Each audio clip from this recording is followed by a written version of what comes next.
예, 안녕하십니까. 네, 안녕하세요. 예. 그들이 말하지 않은 23가지. 제가 기억하기에는 2010년에 경제소는 드물게 베스트셀러 1위를 했었습니다. 그죠? 예. 그 이후 7년간 1위가 없으세요. 아니, 뭐, 1등 하려고 책 쓰는 거 아닙니다. 네, 이제 베스트셀러 나올 때가 됐는데 소식이 없어서 저희가 먼저 연락을 드린 겁니다. 다음 베스트셀러는 저희 뉴스 공장의 힘으로 만들어 드리겠습니다. 네. 감사합니다. 네. 그런데 교수님 이름을 필요로 하는 분들이 요즘 좀 있는 것 같아요. 반기문 전 총장도 교수님 영입한다는 계획이 있다는 언론 보도도 있고 하는데 혹시 연락 온 적 있나요? 아니요, 전혀 없습니다. 예. 연락이 없었어요?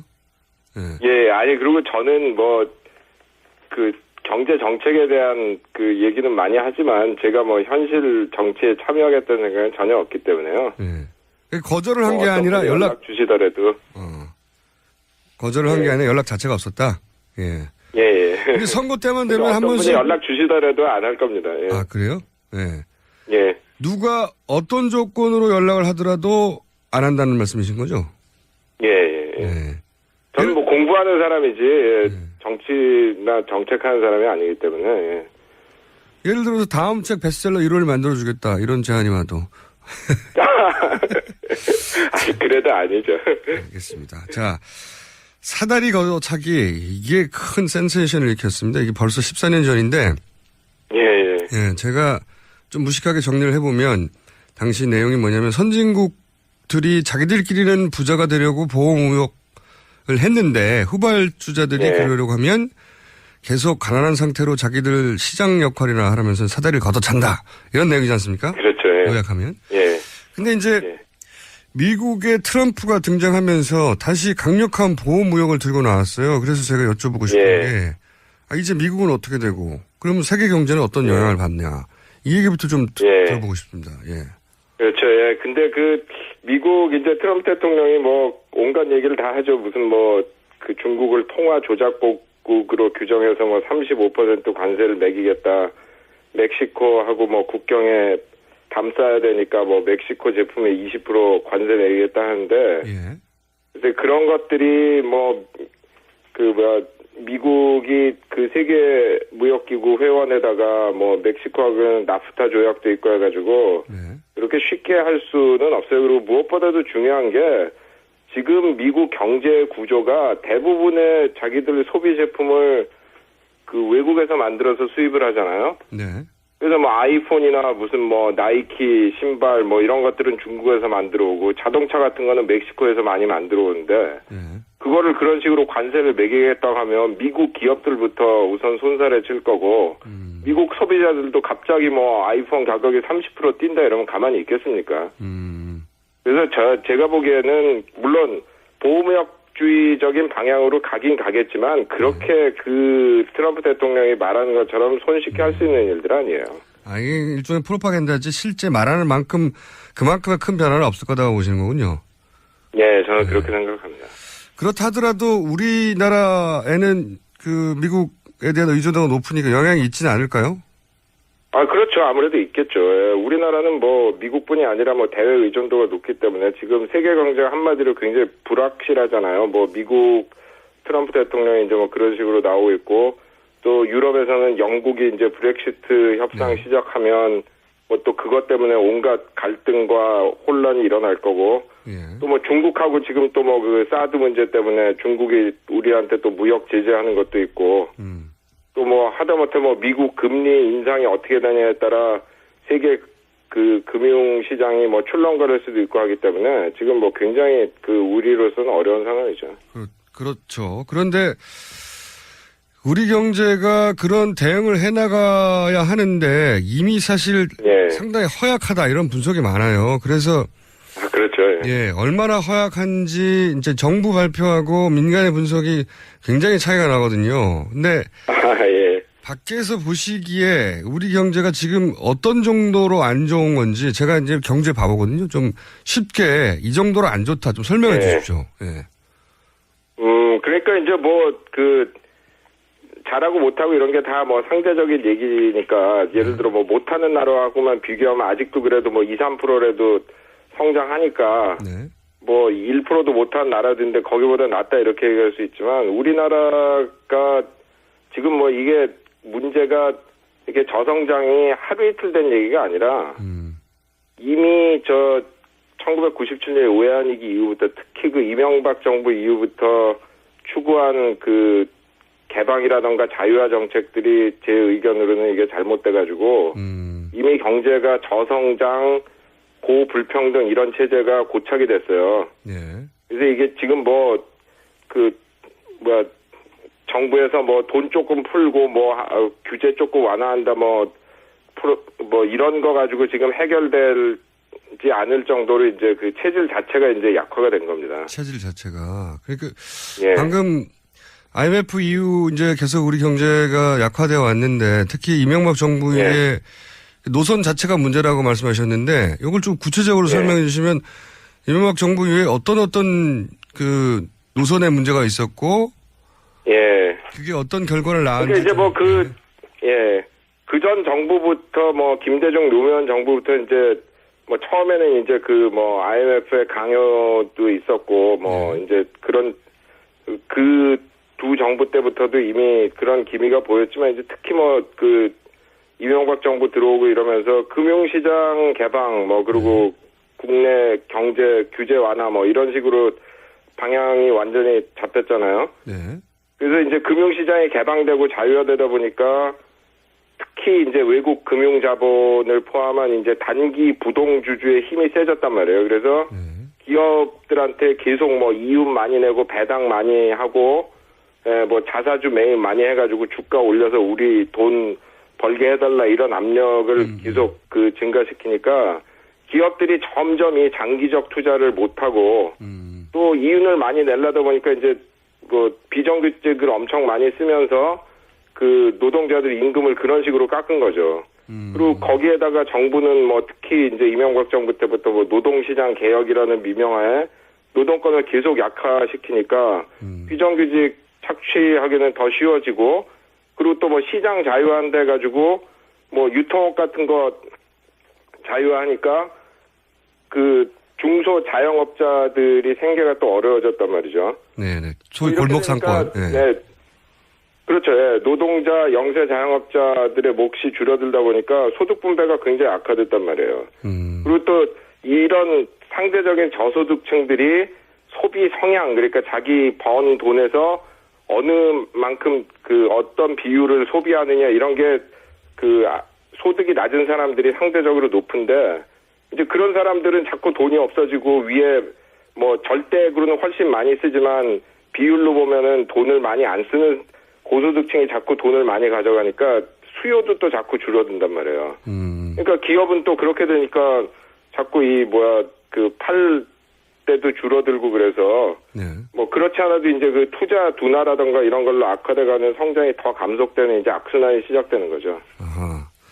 좀 단순화시켜서 제가 이해한 대로 말씀드리면 만나 좀 봐주세요. 그러니까 해외 자본에다가 시장을 활짝 열어주니까 그들 입장에서야 단기간의 이익을 보는 게 목적이고 그러다 보니까 대기업들도 단기간에 이익에 집중하고 노동자 권리는 약화되고 그리고 그러다 보니까 돈을 쓸 소비자는 줄어들고 그렇죠. 그리고 대기업들은 그러니까 더더욱 돈을 그냥 쌓아놓고 재투자는 안 하고 그래서 이게 경제가 선순환되지 않고 만성적으로 활력을 잃어간다 이런 얘기죠. 그렇습니다. 그리고 이제 그 과정에서 또 불평등은 늘어나고 우리나라 지금 자살률이 세계 1위 아닙니까? 정말 창피한 통계거든요. 얼마나 사람들이 살기가 힘들면. 근데 우리나라가 원래부터 자살률이 높은 나라가 아니에요. 1995년 외환위기 전까지만 해도 우리나라 자살률이 OECD 평균 이하였습니다. 근데 지금 자살률이 세계 1위에다가 OECD 평균 3배, 노인 자살률은 4배란 말이에요. 왜 이런 사회가 만들어졌는지 다시 한번 우리가 되돌아봐야 돼요. 구조적인 문제라고 말씀하시는 거고 그게. 그러면은 예를 들어서 이명박 정부 때부터 줄기차게 이야기한 전문 용어인데 트리클 다운, 낙수 효과. 그러니까 대기업이 돈 벌어야 중소기업도 벌고 소비자도 번다. 이런 논리인데 그러니까 일단 대기업부터 잘 되게 밀어줘야 된다. 이게 기조였거든요. 이게 말이 안 된다는 말씀이신 거죠? 그렇죠. 그러니까 이제 그거 트리클 다운이라는 게 되는 구조가 있고 안 되는 구조가 있는데 지금 우리 구조는 대기업들이 돈 벌면은 투자하고 노동자들 임금 올려주고 이래서 국내에서 돈을 돌리는 것보다는 배당 같은 거 많이 하고 뭐 자사주 매입하고 이래가지고 주주들한테 나눠준단 말이에요. 근데 그 주주들의 많은 수가 외국인이라 다 그 돈은 밖으로 빠져나가는 거고 뭐 하나도 안 떨어지진 않겠죠. 근데 그게 과연 그 충분하냐? 그렇지가 않거든요. 그래서 돈이 안 돌아가는 거고 경제는 점점 더 어려워지는 거죠. 그런데 이제 그걸 극복하려고 네. 그걸 극복하려는 이유도 있는 것 같고 또 아무래도 이제 수치가 잘 나와야 되니까 정부 입장에서는 이게 네. 부동산 가지고 계속 경기를 진작시키는 노력을 이명박 정부 이후 집중적으로 해왔거든요. 그리고 여전히 네. 그걸 포기를 못하고 있는 것 같아요. 마이너스 성장이 나면 안 되니까. 네. 그거가 참 좀 마약 같은 거라 우선 단기적으로 제일 효과 좋은 게 부동산이거든요. 그래서 이제 그거를 해가지고 자꾸 경기 부양하는 방식을 쓰는데 절대 하면 안 됩니다. 뭐 그렇게 해가지고 잘 된 나라 없거든요. 하나도 없어요? 그렇죠. 어느 나라가 부동산 띄워가지고 장기적으로 경제 성장하고 그래서. 그렇죠. 부동산 띄워서. 이제 예, 물론 이제 구조적으로 경제가 잘 돼 있는데 순간적으로 무슨 갑자기 국제 경제가 냉각된다던가 그런 식으로 해서 좀 안 좋을 때 그런 걸 쓸 수는 있지만 지금 우리나라의 문제는 그런 기본적인 체질이 잘 돼 있는데 밖에 조건이 안 좋아요. 순간적으로 안 좋은 게 아니라 체질 자체가 지금 잘못돼가지고 경제가 시들어가고 있는 건데 그런 상황에서 부동산 경기 부양해가지고 해결이 되는 게 아니죠. 알겠습니다. 그 말씀을 듣고 보니까 심각한 문제인데 이 구조적인 문제인데 근데 이제 좀 네. 각도는 다르지만 연결되어 있는 문제 같아요. 네. 최근에 이제 최순실 게이트가 터졌고 여기서 이제 가장 경제적으로 중요하게 취급되는 사건이 삼성물산 제일모직 합병하는데 국민연금이 개입을 했다. 정치적 이유로 그리고 그래서 결국은 국민연금이 삼성이 원하는 대로 이제 이재용 부회장의 지배를 강화라든가 승계 문제를 해결해 줬다. 이렇게 이것이 크게 문제가 되고 있는데 경제적 관점에서만 보시기에 정치적 이슈는 빼고 경제적 관점에 보시기에 이 건을 바라볼 때 중요한 포인트가 뭡니까, 교수님? 예. 그러니까 지금 이게 논쟁 구도가 저는 잘못됐다고 보는데요. 이게 삼성이 지금 하는 짓이 잘못됐으니까 무조건 삼성 반대편 손을 들어주는 게 맞는 거다 이런 식으로들 생각하시는데 삼성 반대편이라는 게 지금 누구예요? 국제금융자본이란 말이에요.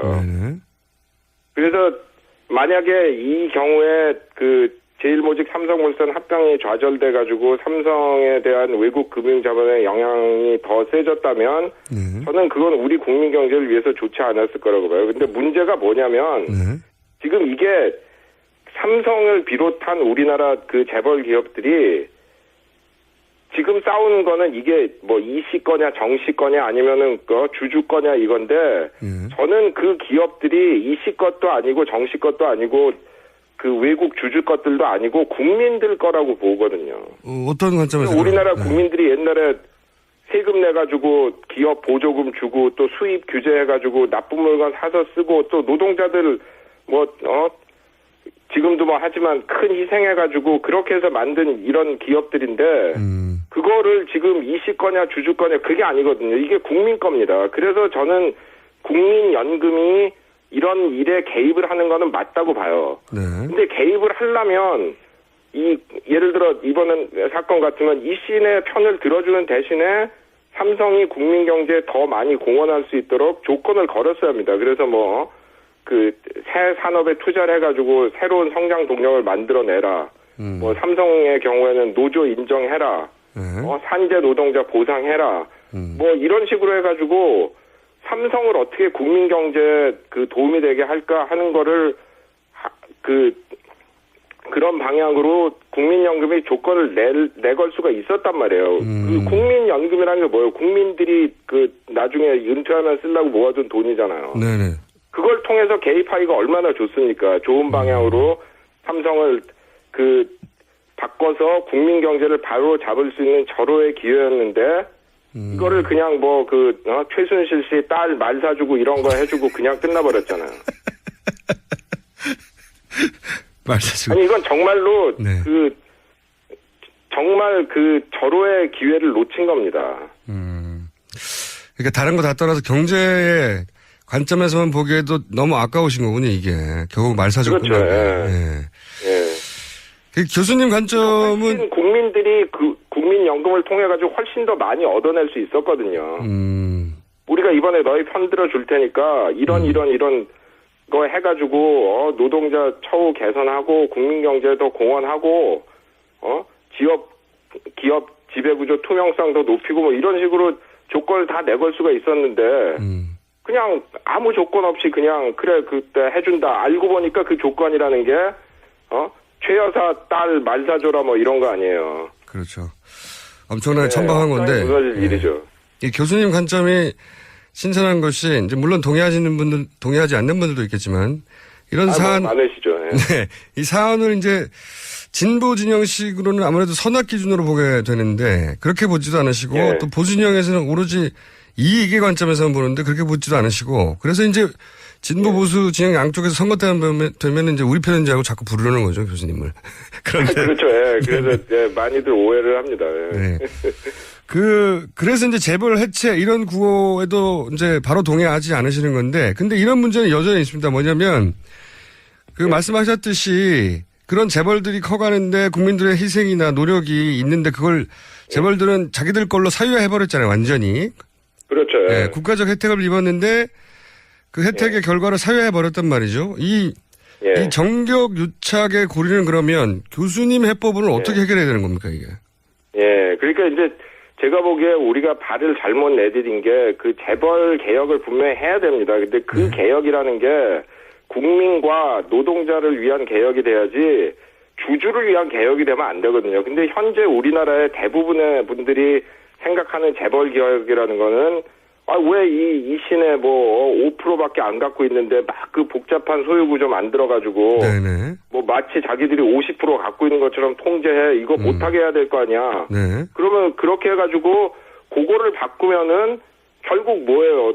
힘을 얻는 사람들은 대한민국 국민과 노동자들이 아니라 외국의 금융자본입니다. 그래서 저는 그게 잘못됐다는 거고 그 정경유착 문제를 해결하는 거는 그런 걸 이제 잘 해결한 예를 들어 스웨덴이나 핀란드 이런 나라들 보면 결국 필요한 거는 민주주의를 강화하고 투명성을 강화하는 수밖에 없어요. 예를 들어 스웨덴, 핀란드 이런 나라들은 거기 국세청 사이트에 들어가면 누가 1년에 돈을 얼마 벌어서 소득세를 얼마 냈나 물론 이제 자세한 내용은 안 가르쳐주지만 그런 걸 다 볼 수 있다 그래요. 네. 그러니까 조세가 투명하고 그다음에 정부 정책이 투명해야 됩니다.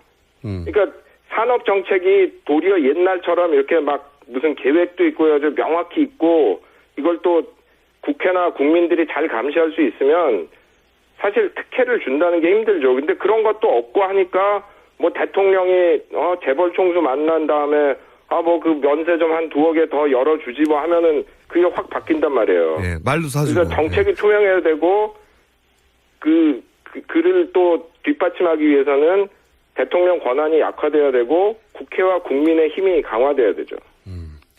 굉장히 원론적인 말씀이신데 사실은 그거밖에 방법이 없다는 거죠. 다른 나라 예를 봐도. 그럼요. 뾰족할 수가 없어요. 왜냐하면은 정경 유착을 없애자고 예를 들어 그러면 우리나라 예를 들어 200~300명 이상 고용하는 기업을 다 200~300명 고용하는 기업을 이하로 고용하는 기업으로 쪼개자. 그거는 정치적으로는 그럴듯하게 들릴지 모르지만 200~300명 되는 기업 가지고 자동차 수출할 수 있습니까?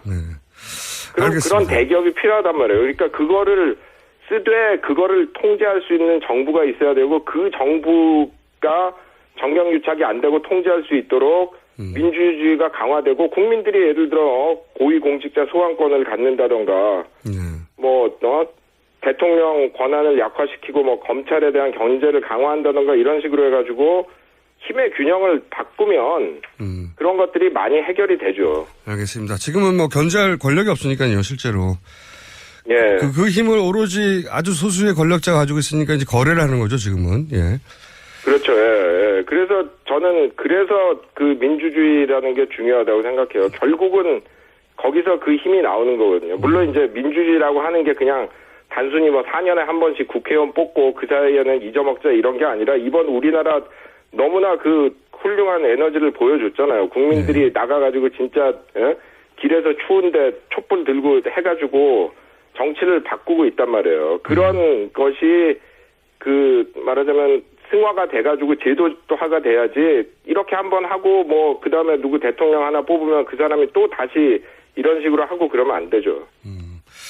그 촛불 얘기하셨는데 그러면 교수님 관점에서 이번에도 경제적 관점에서 이 민주주의가 이제 경제적 민주주의로 가야 된다 이런 말씀이신 것 같은데 경제적 민주주의라는 게 좀 더 구체적으로 말하면 어떤 방향으로 가야 되는 겁니까? 지금 이제 우리나라에서 경제 민주주의 하면 아까 말한 주주 권력 강화를 통한 재벌 개혁 그게 핵심처럼 돼 있는데요. 네. 저는 복지국가 강화하고 노동권 강화가 진정한 경제 민주주의라고 생각해요. 뭐냐면은 원래 자본주의라는 거는 내지는 시장주의라는 거는 1원 1표잖아요. 예. 돈 많은 사람 마음대로 하는 거란 말이에요. 예. 그래서 그거를 견제하자고 만든 게 민주주의입니다. 예. 시민이면 아무리 돈이 없고 힘이 없어도 한 표 똑같이 재벌 총수하고 같은 한 표가 있는 게 민주주의란 말이에요. 예. 그래서 그런 취지에서 본다면 진정한 경제 민주화라는 거는 복지를 강화하고 노동권을 강화해서 힘없는 사람들의 힘을 더해주고 그 사람들이 그런 걸 통해 가지고 더 자신을 갖고 힘 있는 사람들한테 도전할 수 있는 그런 체제를 줘야 된다는 거죠. 그리고 이제 좀 더 경제학적으로 들어가서 얘기를 하자면은 우리나라 지금 복지가 잘못돼 있어 가지고 일어난 얼마나 나쁜 현상들이 많습니까? 아까 자살률 얘기도 했지만 뭐 저출산 문제라던가 고용 불안 뭐 이런 것들이 다 복지가 잘 안 돼 있기 때문에 예를 들어 핀란드, 네덜란드 이런 나라 한국만큼은 아니지만 상당히 비정규직 비율이 높아요. 근데 그 나라에서 비정규직 때문에 사회 문제가 되지가 않거든요. 왜냐하면 복지국가가 잘 돼 있기 때문에 비정규직자들도 기본적으로 인간적인 생활을 할 수 있단 말이에요. 그리고 노동권이 제대로 돼 있기 때문에 임금 물론 정규직보다 잘 못 받고 대우를 많이 못 받지만 최소한의 대우는 받거든요. 그래서 그런 것들이 잘 돼야 진정으로 경제가 민주화되는 거지. 그냥 단순히 지금 재벌들 힘 약화시키는 게 경제 민주화가 아닙니다. 맞물려 있는 것 같긴 합니다. 왜냐하면 재벌 힘이 워낙 강력해가지고 그런 방향으로 가는 걸 막고 있기도 하니까요. 예. 그렇죠. 예. 바로 그래서 그거를 자꾸 방해를 하는 거거든요. 그래서 계속 얘기하는 게 4대 노동 개혁 이런 식으로 해가지고 그게 일부는 좋은 것들도 있지만 대부분이 노동자들 힘 약화시켜가지고 그냥 힘센 사람들이 하라는 대로 하라 그런 그렇죠. 개혁이거든요. 예. 개혁이 아니고 개악이라고 그러죠. 그래서 그렇죠. 예. 그래서 이제 진정으로 이게 경제 민주화가 되려면은 복지국가가 강화되고 노동권이 강화되고 궁극적으로는 삼성이 이런 큰 회사 이사회에 노동자들이 선임한 이사도 한두 명이면은 또 따돌리면 그만이니까 대여섯 명 앉아 있고 그러는 게 진정한 경제 민주화입니다. 정치에 관심이 없으시다고 하는 것 같은데 정치에 관심이 많으신 것 정치를 하셔야 될 것 같아요. 듣다 보니까. 아니에요. 저는 학자로서 정치에 관심이 있는 거지.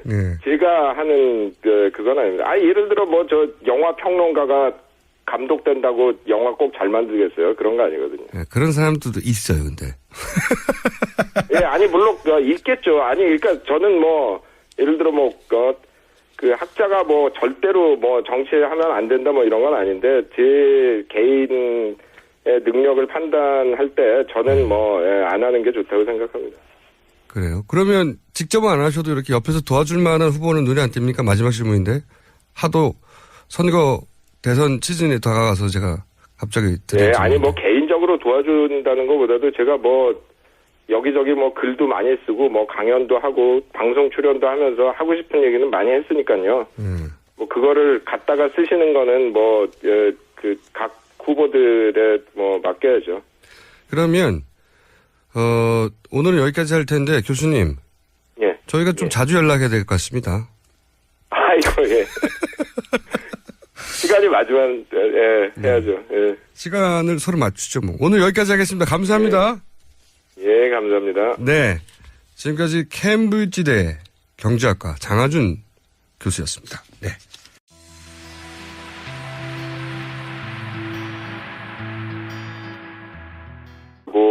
우리나라 지금 자살률이 세계 1위 아닙니까? 네. 정말 창피한 통계거든요. 얼마나 사람들이 살기가 힘들면. 근데 우리나라가 원래부터 자살률이 높은 나라가 아니에요. 1995년 외환위기 전까지만 해도 네. 우리나라 자살률이 OECD 평균 이하였습니다. 근데 지금 자살률이 세계 1위에다가 OECD 평균 3배, 노인 자살률은 4배란 말이에요. 왜 이런 사회가 만들어졌는지 다시 한번 우리가 되돌아봐야 돼요. 구조적인 문제라고 말씀하시는 거고, 그게. 예. 그러면은, 예를 들어서 이명박 정부 때부터 줄기차게 이야기한 이게 전문 용어인데 트리클 다운, 낙수 효과. 그러니까 예. 대기업이 돈 벌어야 중소기업도 벌고 소비자도 번다. 이런 논리인데. 예. 그러니까 일단 대기업부터 잘 되게 밀어줘야 된다. 이게 기조였거든요. 예. 이게 말이 안 된다는 말씀이신 거죠? 그렇죠. 그러니까 이제 트리클 다운이라는 게 되는 구조가 있고 안 되는 구조가 있는데 지금 우리 구조는 대기업들이 돈 벌면은 투자하고 노동자들 임금 올려주고 이래서 국내에서 돈을 돌리는 것보다는 배당 같은 거 많이 하고 뭐 자사주 매입하고 이래가지고 주주들한테 나눠준단 말이에요. 근데 그 주주들의 많은 수가 외국인이라 다 그 돈은 밖으로 빠져나가는 거고 뭐 하나도 안 떨어지진 않겠죠. 근데 그게 과연 충분하냐? 그렇지가 않거든요. 그래서 돈이 안 돌아가는 거고 경제는 점점 더 어려워지는 거죠. 그런데 이제 그걸 극복하려고 그걸 극복하려는 이유도 있는 것 같고 또 아무래도 이제 수치가 잘 나와야 되니까 정부 입장에서는 이게 부동산 가지고 계속 경기를 진작시키는 노력을 이명박 정부 이후 집중적으로 해왔거든요. 그리고 여전히 그걸 포기를 못하고 있는 것 같아요. 마이너스 성장이 나면 안 되니까. 네, 그거가 참 좀 마약 같은 거라 우선 단기적으로 제일 효과 좋은 게 부동산이거든요. 그래서 이제 그거를 해가지고 자꾸 경기 부양하는 방식을 쓰는데 절대 하면 안 됩니다. 뭐 그렇게 해가지고 잘 된 나라 없거든요. 하나도 없어요? 그렇죠. 어느 나라가 계속 뭐 이윤 많이 내고 배당 많이 하고 뭐 자사주 매입 많이 해가지고 주가 올려서 우리 돈 벌게 해달라 이런 압력을 계속 증가시키니까 기업들이 점점 이 장기적 투자를 못하고 또 이윤을 많이 내려다 보니까 이제 비정규직을 엄청 많이 쓰면서 노동자들 임금을 그런 식으로 깎은 거죠. 그리고 거기에다가 정부는 뭐 특히 이제 이명박 정부 때부터 뭐 노동시장 개혁이라는 미명하에 노동권을 계속 약화시키니까 비정규직 착취하기는 더 쉬워지고 그리고 또 뭐 시장 자유화한다 해가지고 뭐 유통업 같은 거 자유화하니까 중소 자영업자들이 생계가 또 어려워졌단 말이죠. 네네. 소위 골목 상권. 네.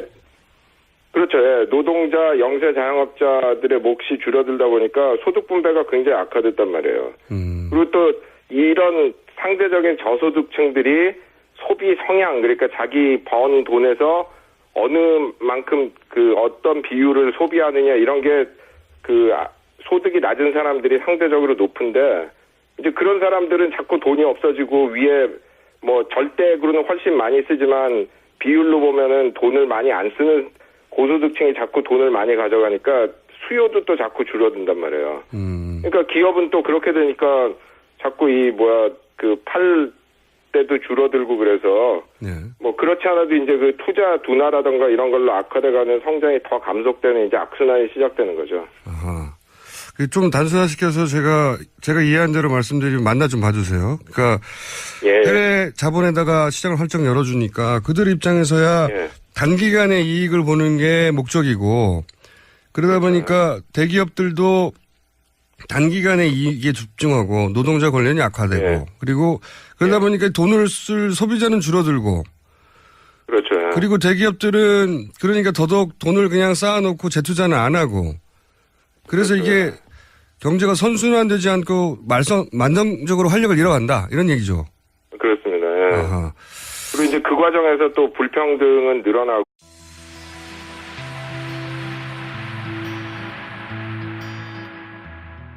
예, 안녕하십니까. 네, 안녕하세요. 예. 그들이 말하지 않는 23가지. 제가 기억하기에는 예. 2010년에 경제소는 드물게 베스트셀러 1위를 했었습니다. 그죠? 예. 예. 그 이후 7년간 1위가 없으세요. 아니, 뭐, 1등 하려고 책 쓰는 거 아닙니다. 네. 이제 베스트셀러 나올 때가 됐는데 소식이 없어서 저희가 먼저 연락을 드린 겁니다. 다음 예. 베스트셀러는 저희 뉴스 공장의 힘으로 만들어 드리겠습니다. 네. 감사합니다. 네. 그런데 교수님 이름을 필요로 하는 분들이 요즘 좀 있는 것 같아요. 반기문 전 총장도 교수님 영입한다는 계획이 있다는 언론 보도도 있고 하는데 혹시 연락 온 적 있나요? 아니요, 전혀 없습니다. 예. 연락이 없었어요? 예. 예, 아니, 그리고 저는 경제 정책에 대한 얘기는 많이 하지만 제가 현실 정치에 참여하겠다는 생각은 전혀 없기 때문에요. 예. 거절을 한 게 아니라 연락 주시더라도.